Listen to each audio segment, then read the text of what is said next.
You are now listening to Effin Radio. And welcome to F&B Radio. My name is Lindsay Collins and I am your host. My special guest today is the lawn guy who's just been blowing leaves for hours, it seems like, or running a chainsaw or something. I don't know what's happening. But I decided to do the episode while Jeremy took the boys out for a little errand. And I was like, oh my God, this is amazing. I can do a show in the middle of the day and there won't be any noise and I won't have to like hide in the closet. I can just hang out and talk to you guys. And of course, that's just not how things work. So if you hear that horrid buzzing, just know that someone in my neighborhood can afford a lawn guy. So I think that means my property value went up. I'm not really sure. It's not my lawn guy. My lawn guy is an 11-year-old boy. 10. Wait, he's only 10, Julian. Who does just an okay job. He's very cute, though. How are you guys? Welcome to the show. Thanks for coming back. Sorry about missing last week. This is one of the things that, this time of year, I love all of the events and all the things that are happening, but it definitely takes a toll on my ability to get the show done because it just seems like every single day there's something. So it was a busy week and I just couldn't get one in, but I am going to release, I just have to get the audio from them. If you didn't catch my episode on Hospitality MD, it came out last week. It was a really fun chat. And it was kind of a cool opportunity for me to be on someone else's show, which never really happens.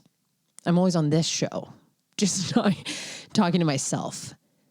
But they were so great. And they said they would send me the audio. So I might try to drop that as a special episode on F&B Radio, but also go check out their channel because they have a lot of great episodes and they have video. So you can watch the YouTube version, which is really fun. But yeah, I'm coming to you at a weird time of day. For me, it's 2:21 on Thursday. I never record in the afternoon. And as I'm talking about this, I'm kind of realizing why. I'll tell you what I had for lunch and then it'll make more sense why I don't. Like my brain is all over the place. I made a bean burrito, which is my classic go-to at-home lunch. It's a can of refried beans, a tortilla of your choice, the Trader Joe's salsa, the red one, a little bit of salt. You always have to salt the beans. I don't care what kind of beans you buy. They can take more salt. So I salt the beans. I put some salsa down. I put a handful of shredded cheese on top, and then I roll it up into like a little burrito, baby burrito, because it's small. Tin foil. Roll it up tight, throw it in the oven on 350 until it gets all melty inside. And then you just have this perfectly kind of steamed beanie cheesy. It's one of my favorite things to eat.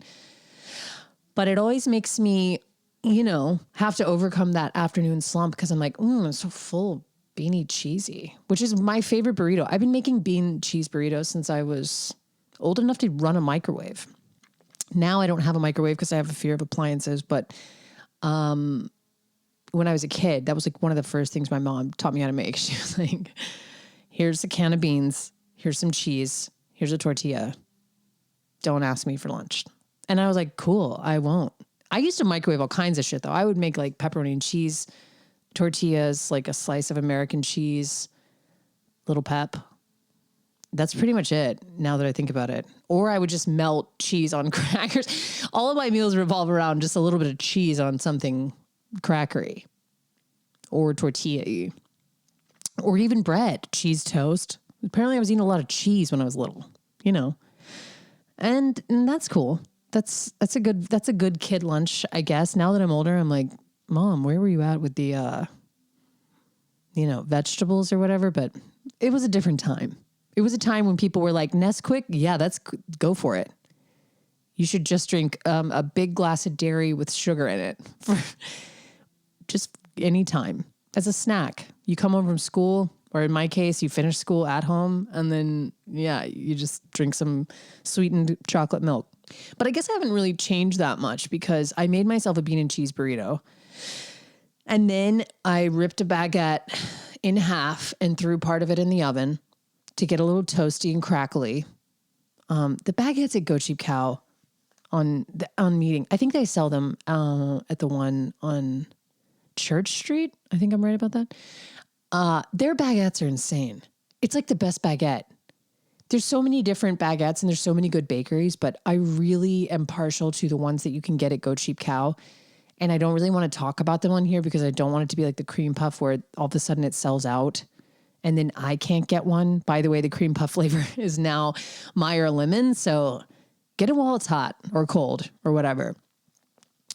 But the Go Cheap Cow baguette, it is perfect. I've never been to France, but I would say it's the crackliest one that I've had in town. And it's just so fluffy on the inside, but it has a density to it to where it's not just like, sometimes you get those grocery store baguettes. I'm talking about the Food Lion baguette in particular, where you're just like, what is this made of? Polyfill? Like the inside is just so, it's like weirdly fluffy. You're like, this is bread? Wow. It's crazy.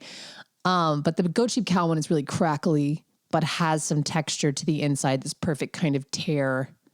It makes an insane sandwich, but it also is great for dipping in, I don't know what the word is for these, but the fancy like hazelnut pistachio spreads. They're not quite butter.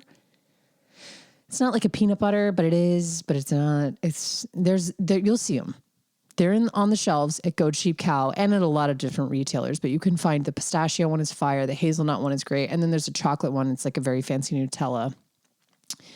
And yeah, I just smear a bunch of that on a baguette, a warm baguette with some sea salt. And then I crush an iced coffee. And then I just vibrate around the house for hours around this time of day. So I don't know why I chose now after my Nutella snack, for lack of a better word. It's not called Nutella. I think it's called Pisti. I think it's Frenchy. I could be wrong. It could be Italian. Feels Italian, actually. Who knows? Not me. But yeah, I'm coming to you post that. So I feel like the inside of my brain, it's quite possible that there isn't even a lawn guy out here. That's just my brain buzzing and you can hear it on the outside. So bear with me. It's been a busy week and I'm feeling excited to throw a little party. I'm throwing a little spring fling this weekend. It was kind of an accident. It started just by one person inviting one person. And then now it's somehow stacked up to quite a few people. I think this will be my largest party at the house in a long while, because it's more than 10 by a lot. I think we're getting close to 20, counting children, which is the interesting part now that my kids are like old enough to have their own social lives. You have to like incorporate kids into the mix. So that counting all the kids and all of the actual like human beings that will be involved, I think it's going to be quite a little party. So I'm really excited about that. We're going to make, I say sushi, but it's mostly just fish and, sliced raw fish and some rice and different condiments and some skewers. And so, which every time the weather gets even remotely nice, I'm like, we should skewer something and put it on the grill because again, the most perfect party food. You've heard me talk about this on the show many, many, many, many times. You can't go wrong with a skewer. The recipe it's actually my grandfather's recipe, maybe my grandmother's, but he is the one that introduced me to it.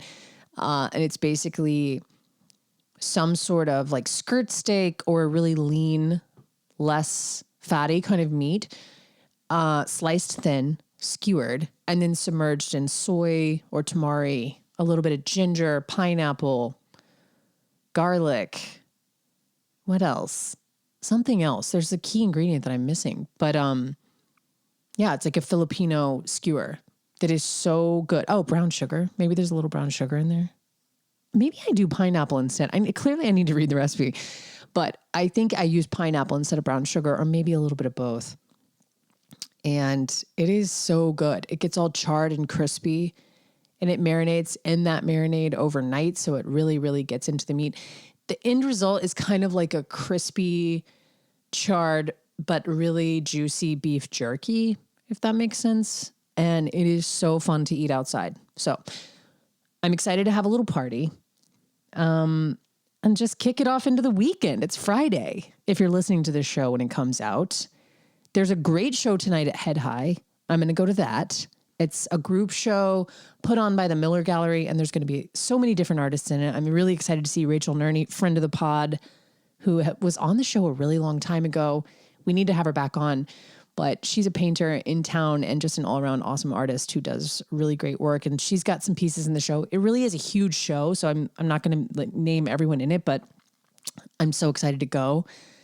Because Head High's just been throwing out some killer shows recently, and I'm particularly excited for this one. So I'll be there on Friday night, and then Saturday I'm going to keep it pretty chill, and then Sunday I have a little party. So I'm feeling very pumped, just very excited to do all of the weekend things, especially as the weather gets better outside. I made a new playlist on F&B Radio's Spotify channel, which is one of my favorite things to do. I think in another life, I could have been a DJ. And I say that, like, people tell me often, and there's like no way to say this without sounding like an asshole, but people tell me that I have very good taste in music. And I mean, obviously I would agree, but I think everyone thinks they have good taste in music, or maybe they don't. I don't know, but I agree. When they tell me that, I'm not like, really? No one's ever told me that. People tell me that all the time. And it truly is just because I love music and I listen to music, I think, in a very intrepid way where I'm like, I'm kind of genreless. Like, I don't have a style that I prefer. I don't have one that I limit myself to. I just kind of listen to everything, particularly when I was younger. I got introduced to music at a really early age, and my dad had really great taste in music, still does. And so he had a bunch of cool records and then eventually cool CDs. And I don't know, there was a few key people. Wow, the coffee's really hitting. There was a few key people that like introduced me to good music, or what I consider to be good music, at an early age. And it was all older music. So then I, of course, had, my genre at the time in the current like 90s pop stuff that I could hear on the radio. But then I had some other influences coming in. So I just have a very like wide range of types of music that I like to listen to.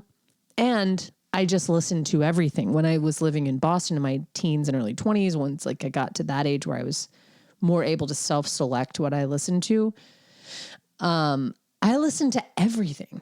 Like, new records would come out and I would just be like, I'm going to listen to this one. Like, even if it wasn't something or an artist that I had liked in the past, I was just listening to them, like consuming music the way people consume, like, I don't know, a new restaurant. You're like, oh, I got to try that out. It's like, it doesn't matter what it was. I was very into it. So I have a really good memory for remembering artists and remembering songs and like picking out songs that I like. So I enjoy making playlists, and I'm not saying they're like earth shattering. They're probably pretty standard, but I think people, you need something to throw on when it starts getting nice outside and you want to either have a barbecue or go for a walk or entertain in any capacity. It's nice to have like that fresh kind of springtime vibes. So there's a new playlist on Spotify, which is great fun for me because I do so enjoy like making sure the music is right. One of my biggest critiques of restaurants is when people get a playlist, like an opening playlist, and they're like, this is who we are. And then they just rock that playlist, like a really safe, quote unquote, on brand playlist forever. There's one place in particular that comes to mind where I'm like, I haven't worked there in probably 5 years. And every time I go into the restaurant, I'm like, oh boy, it's time for the turn because that song's on. Like, it is truly the same playlist. And and I get it because you're like, this is something that works for everyone. This is something that's not too loud. A playlist is a tricky thing, especially in a restaurant setting or especially in like I don't know. There's so many different songs that are like, they have that one part where you're like, okay, and now this has gone, it just took a turn and now this album or this song is like way too in your face and it's pulling focus from the food. So I understand that it's like an art and you have to dial it in. But I think that a lot of restaurants get stuck in that and just kind of put it on autopilot and keep playing the same stuff. And maybe some people too. I find that as you get older, you stop looking for more music. You just kind of are like, well, I'm 32 now, so I'm going to lock it in right here. the songs and artists that I know and like, and I'm not gonna listen to anything new. And I think it's mostly because you don't have any time, limited time. So you're just like, whatever, I'll just keep playing this Fall Out Boy song. You know who you are. So I guess there's a genre that I don't like. It's just Fall Out Boy though, as a genre. Anyway, yeah, I think it is hard to find new music as you get older, but play, not that mine's chock full of new music. I think everything on there is an old song anyway, but it's how you put them together. It's a vibe. It's a feeling. It's a loving feeling. So you can check that out on Spotify and throw your own party. And speaking of parties, I was down at Last Saint with Jeremy. He swapped out one painting. He's going to swap out another painting. So that's kind of a fun thing that's happening. If you've been in Last Saint on Meeting Street, it's, I think, one of the best cocktails you can get in the city. And he's got a bunch of work that's up there right now. But as the paintings kind of sell, he's going to replace them. So 2 new ones are going up in the next couple of days. One's already up there. So definitely keep checking back in to see the new work, because it was really fun to like swap it out, see how it changes. And of course, see Joey Goats. JG. I was like, we call him JG because it sounds like KG. As in Kevin Garnett from Uncut Gems. Adam Sandler just kept obsessively screaming out KG in a really funny Adam Sandler voice the whole movie. And in the back, there's like these tow signs, to say who can park there and who can't park there and what car you'll get towed. And I'm always like, how do they know? They know I'm not going to UPS, or they know I'm going to this place, but not this place. I just parked here. I think it's a scam, not even a scam, but I think it's like a scarecrow. They like put it up just to be like, you're not supposed to, and you could get towed. And they like dangle that fear over you, but no one actually monitors the lot. But apparently they do, because someone apparently got towed by a towing company. And then on the sign, it just says, "Fuck you, JG." And I laughed so hard, I took a picture of it, but I was like, how could they say that about sweet Joey Goats, who's ostensibly the coolest person in Charleston? And then I noticed retroactively when looking at the picture that the towing company also is JG Towing. So either Joey has like he's got a line on a tow company to tow people that aren't patronizing his joint, which would be genius and sneaky, but not that sneaky if you make the towing company the same initials. Turns out it's not his towing company, but it does make me laugh anyway that when he walks into work, of his own bar that he owns, it just says, "Fuck you, JG." Go see his paintings at Last Saint. There's a new one up right now. It's a blue interior of a car, and it is a real stunner. So definitely go grab yourself a cocktail at Last Saint and see the new work from Jeremy. And yeah, I don't know. Speaking of Jeremy, I feel like they just drove up, and so that means the show's over. A cool 18 minutes, one and done. I must admit, I've been doing the show for about 2 hours, but I keep stopping and starting. I took a couple phone calls, called a couple friends. I should have just let it all be recorded, and that would be a weird podcast. You could just hear just who calls. Maybe that's why people don't do shows during the middle of the day. It's kind of a busy time for lawn guys and phone calls and all the rest. But thank you so much to anyone who voted for me in the Charleston City paper. I guess we won't find out who actually won for several months, but if you did, boy, I love you.